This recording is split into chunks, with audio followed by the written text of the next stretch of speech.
پاکستان مسلم league نون international affairs کے صدر و سابق وزیر خزانہ محمد اسحاق ڈار کی 71ویں سالگرہ سعودی عرب کے ساحلی شہر جدہ میں منائی گئی، جس کا اہتمام پی ایم ایل این سعودی عرب کے مرکزی صدر ملک منظور حسین آوان نے کیا تھا۔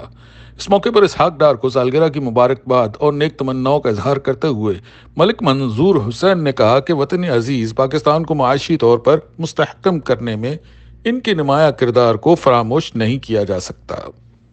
اپنی دور اندیشی اور معاشی معاملہ فہمی کی بدولت ہمیشہ پاکستان کو ایک بہترین عوام دوست بجٹ دیا جس کی پوری دنیا متعارف ہے۔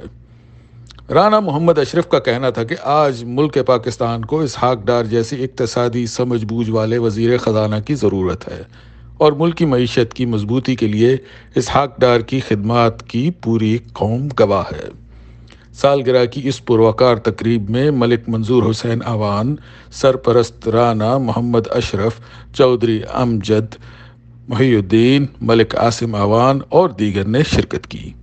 کورونا کے سلسلے میں احتیاطی تدابیر کو مد نظر رکھتے ہوئے بہت کم لوگوں کو سالگرہ کی تقریب میں بلایا گیا تھا۔